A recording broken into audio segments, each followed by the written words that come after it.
The first thing people will say to you typically when you're anywhere along the prepper spectrum is, when things get really bad, I'm coming to your house. Or also, like, even worse, like, why should I prep?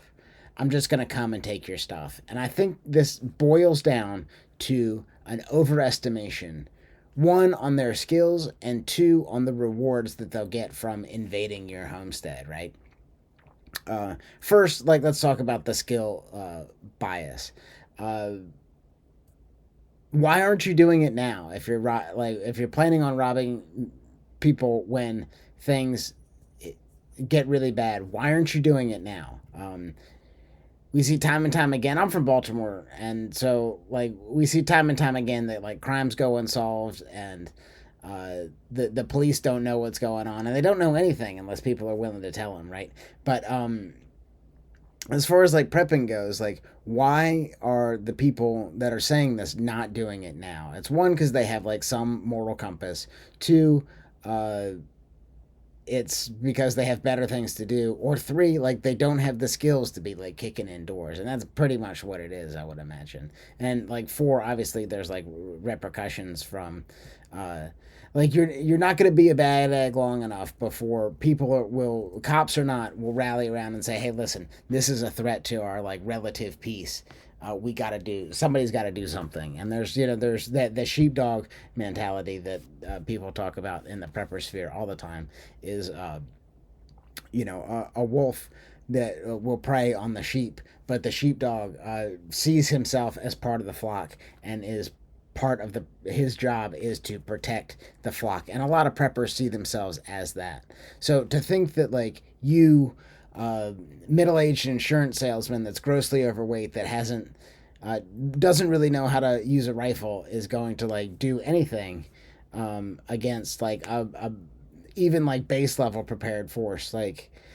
And I think I want to relate that to bird language, right? So like birds, there's a lot of like ground nesting birds that if you they just have eaten enough food to kind of get them through the cold night, and immediately once the sun comes up and they start moving, they have to do they have to get to work eating food. Otherwise, there's not like not enough calories in, calories out equation that we talk about. They're not holding enough energy to burn and like find another home throughout the night. So if you're walking through the evening and stir up some of these ground nesting birds, like you might have actually killed them. And I think about that when people say, I'm just coming to your house to steal stuff. Do you, like, in a scenario where there's not a lot of resources to begin with, you've probably been on the run for like several days or moving through like semi-hostile landscapes, do you have the energy to put in like a 3-day reconnaissance on a farm or a homestead to see how many people are there? I don't want to get into recon,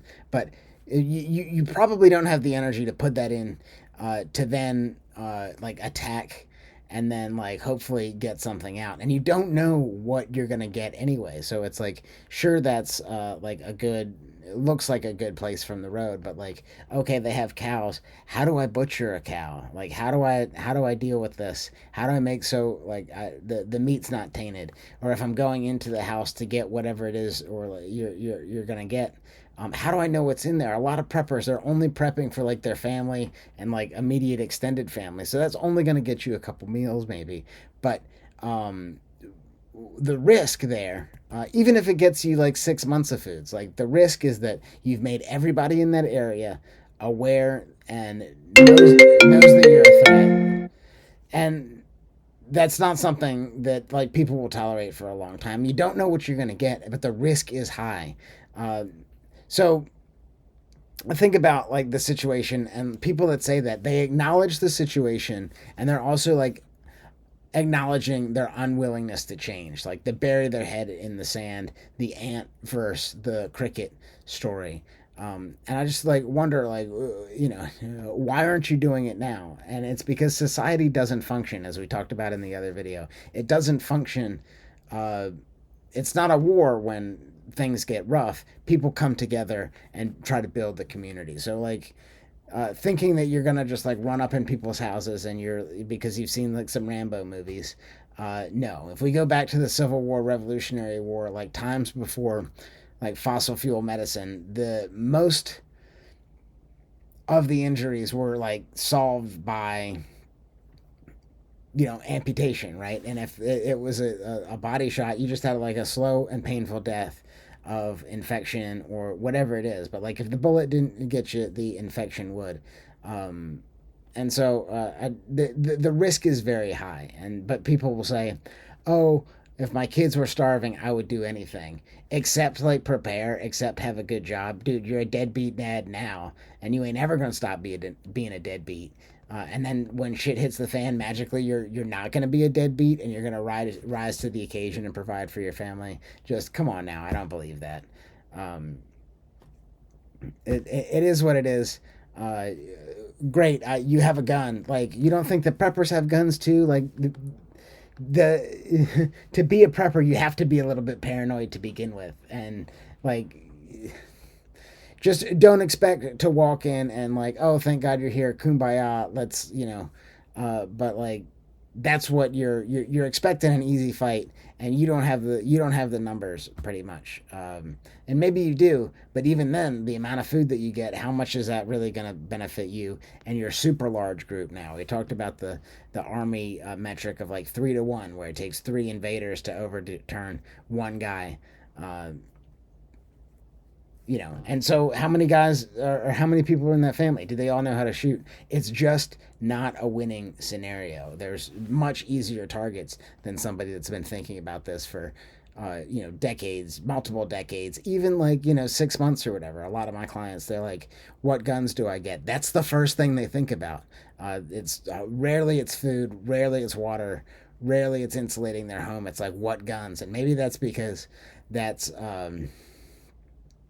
like the movies talk, and maybe that's but when people are fearful, they cling to weapons, and like, it's just not going to end well. It might not be the first house that you break into, but ultimately, like, very quickly, you don't have the numbers and statistics are not on your side.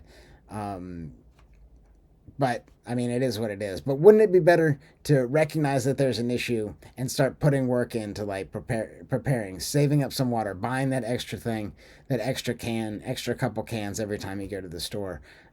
Plants you can buy with the Supplemental Nutrition Assistance Program money.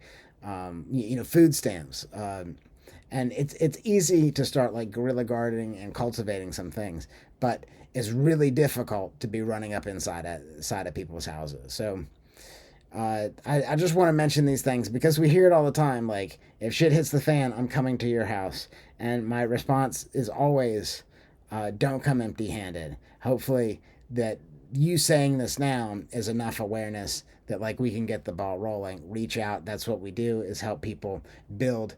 And we're not into prepping, right? We're moving from the prepping to the production pipeline, and in that, we want to leave it better than we found it, restore pastures, be closer to nature, and like become our own grocery store, our own pharmacy, and invest at the same time and have something to pass down to future generations. Jeff Lawton has a great quote. He says, if though the problems of the world are infinitely complex, the solutions are embarrassingly simple. So we want to be a part of the solution, not a part of the problem. But I'm preaching to the choir here. If you've made it this far, I know that you're serious about surviving whatever the universe throws at you. But I'd invite you to check out sustainablehomestead.com after you subscribe and drop us a like. But we have a huge resource library, YouTube, TikTok, all the social media platforms are there, in addition to our resource library. You can join us if you want more information. You can join us on our Homestead Mastermind Wednesday night Zoom call, where we have preppers, bushcrafters, homesteaders, survivalists, farmers, ranchers, project managers, permaculture designers, and we all meet to talk about building abundance for yourself, your family, and your community. It's a really wonderful way to get involved, meet like-minded people, and be part of the solution, not part of the problem. If you want to fast track your learning, I'd highly encourage you. There's no better way than to come see us in person and be instructed and then watched under the eyes of like really skilled mentors, and learn the information as fast as you possibly can. If you want the trickle, get the YouTube videos. If you want the fire hose, come visit us in person. And we literally will shave decades off the time it'll take you to do this on your own. We've been 20 years into the homesteading journey, and we started with bushcrafting. So like everything we do, you can do with just being out there in the wild. And then as we move into like the more production mindset, we're putting out tons and tons of food for people from this relatively small acreage. If you want to take these skills and implement them in your own life, come see us in person, join the mastermind call, or just check out sustainablehomestead.com. Preparation today means peace of mind in the future. And thanks for watching again. We'll see you in the future.